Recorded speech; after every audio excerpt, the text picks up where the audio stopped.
It was the winter of 1972. The lobby of the International Airport of Boston received an average of 10,000 people a day during Christmas time, and that number tended to go up. Amongst those people who were there that day, 7 of them were anguished and glad at the same time as they awaited the takeoff of the flight for Frankfurt, Germany. Those people were my mom and dad, and her fiancé Wayne, Eddie, Ron and I. I could feel the pride in the eyes of mom and dad, but I also felt the pain within their hearts for seeing me leave. It would be my first Christmas spent away from home, in a foreign country that not even spoke my language. It was also the first time one of their children traveled away ever since Donnie went to Vietnam. I was not going to a war, but the idea of distance was probably still hard for them to deal with. And wasn't very thrilled with the idea of me going to Europe before her. Yet, in a way, she was also happy for me.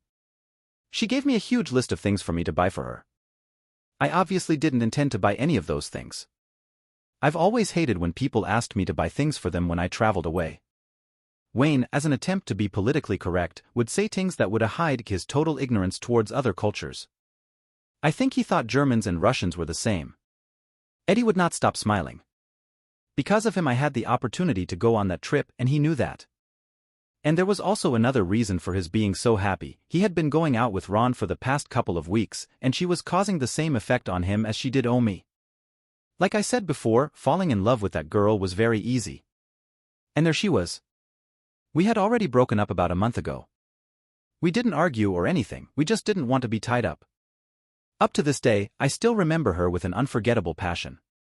I think Eddie was going through the same experience I did. He probably fell for her on the very first day I introduced them to one another. I don't blame him. Besides, he waited for us to break up before he'd make a pass on her. They seemed happy together. And I was happy for the both of them. American Airlines Flight 108 for Frankfurt is boarding now at Gate 15. The speakers announced. "Don't embarrass your country, Joseph," said Dad while we shook hands. He did and said the same things when Donnie left. Hugs were not Dad's forte. Actually, I've never seen him hug even my mom. "Don't forget to take your overcoat, son. I hear there is colder than here," that was Mom's advice. What else could she have said? She hugged me warmly and tight. "Take care of yourself, Big J, don't get any German girl pregnant, okay?" And always managed to say more than she should. Dad tried to avoid the strict glance that would say the same thing and said. And I saw Range's reaction. She bent her head timidly and smiled.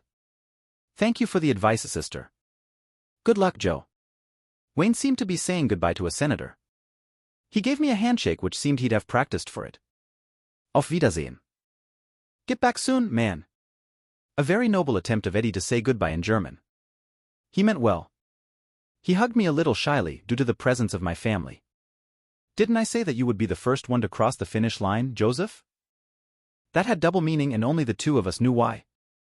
Ron kissed me, which made Eddie a little uncomfortable, but he understood it. And couldn't resist my lusty smile, and Mom and Dad pretended to ignore our being so personal in public. I locked away from everyone for a second and then. "Well, folks? See you all back in February. I will call and write to everyone." I picked up my luggage and walked a few yards away looking at those 6 people I liked so much. I thought Donnie would also be there. Then I turned around and proceeded towards the boarding gate. I bet my mom a lot cried after I left. When I got on the plane, I took a seat and picked up a notepad. Farewells and longing are very strong human feelings and, in spite of being tied to absence and distance, they also have a strong connection with love and how important our loved ones are for us. Within that entire farewell atmosphere, I wondered if the spirits would show up at the airport's lobby, in case I stayed there a little longer. Perhaps they'd prefer to share moments of happiness as of my return, only time would tell. When I started to record my paranormal experiences, I noticed that there was much more to them than just the images I had seen. There was a deep and extremely simple meaning that tied them to mankind. I anxiously looked forward for a contact with other experiences, other culture, and maybe another way of seeing the world that would help me to decipher that mystery. As I kept on writing things down on the notepad, I couldn't help remembering what Ron had said back at the airport. She'd said the same thing the day we first met on campus. I'd really gotten the highest score on that test for the summer session in Germany. But what she said had a double meaning. Shortly before we broke up, we made love, and it was the first time for both of us. And that was what she meant by coming in first. Today I happily long for that day. Very few people are lucky enough to come to know love together with someone they really like a lot and also likes them. I think our being so nervous and apprehensive about it made everything much more pleasant, for both of us were searching for something we wanted a lot but had no practical experience with. Ron was a very important person in my life. If seeing my brother on that TV screen was the turning point for my transition into adulthood, she meant the same in terms of my manhood, humanness, and even my growth as a scientist. The flight was running late. I was fatigued, but my pounding headache wouldn't let me fall asleep. I strive to describe my feelings during the phenomenon of the voices at Olds Park. Differently from the others, emotionally that had been the one that affected me the most. All that sadness came into my memory in waves that gave me goosebumps. Maybe the reason for that was the fact that phenomenon had been the only one up until that moment which I could not quite deal with. And that's why I took off. I simply couldn't bear the consternation of so many unhappy souls. I hoped to find someone in Germany that could help me with that specific issue. At that point, my curiosity and interest had already become obstinacy. I just had to know why, on the other hand, there were such calm and peaceful spirits like the ones at the park where Ron and I kissed for the very first time, as opposed to the sad and angry ones at Olds Park, as well as those on Betsy's farm in Georgia as she herself described. I was afraid there would be no answer for such an obscure subject. After all, it belonged in the parallel world with its own laws, which were totally ignored by us, the living. The airplane was about to land in German soil. It was arriving 1 week before the other 5 students from Harvard. All of them were more advanced than me, therefore, were still busy with its coursework. I got lucky, for I wanted to gather as much information as possible before we started taking classes. There was a car from the University of Frankfurt waiting for me at the airport. That didn't mean I was important or anything. They did that to all foreign students that had never been in Germany. In fact, on that same day, they were waiting for a student from Brazil. He had won a scholarship. We had to wait a few more minutes for his plane to land. Thank to God, everyone I run into spoke my language. I am Joseph Tamerson. I am from the United States. The car proceeded towards the university. My name is Antonio Gastaretto. He was Brazilian. That was funny, his name was Italian. Are you also a psychic?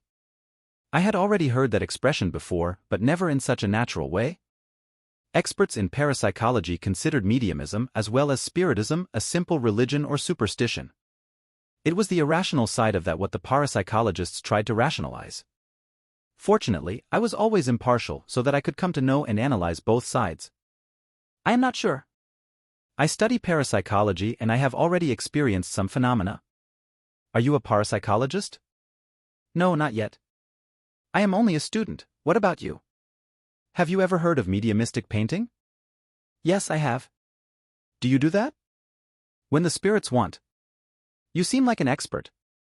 What did you come to study here? Actually, I came more to be studied than to study. They gave me the scholarship just to make up for my having to come all the way here.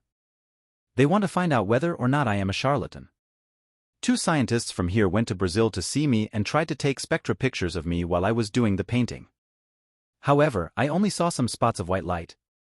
Thus, they decided to bring me over here. So, in order for me not to seem like a guinea pig, they gave me this scholarship for 6 months. And since I had nothing to lose, I was fascinated with the way as that young person, he was probably in his early 20s, dealt with that power in such a natural way. He told me that felt as if some spiritual presence guided his hands to the point that he had no more control over his body and mind. It was as if he became a watcher of his own acts, better yet, of his body that was borrowed by someone that even after death felt the urge to continue creating. I asked him if that generated some type of emotional satisfaction and he said it did. He said that both the painter and he experienced a deep peacefulness after finishing the job. Apparently, I was not the only one to feel the connection between the emotions of the living and those of the dead. The young spiritual medium seemed to be living with that for a long time. I noticed the calluses on his fingertips. They were probably caused by long hours of contact with canvases and inks. It was a fascinating encounter. I hoped to have the opportunity to see him in action. We got to the University of Frankfurt. It was a big campus, but not as big as Harvard's. The buildings were much older. I wondered where on that campus Hegel had his revealing vision. Too bad I couldn't see that beautiful city as I went through the gates. I got so involved in that conversation with the young Antonio that I forgot to apply my usual power of curiosity and observation. But there would be time to go on a city tour later on. As I was getting out of the car, I said goodbye to my car ride friend. I hope to see it soon. Me too, Joe. And I want to hear about the phenomena you mentioned. Sure. See you later. I thanked the driver and turned to the old building in front of me. A gentleman was waiting right there top take me into me room. As I looked at that place I wonder what it add to my knowledge, experience and life.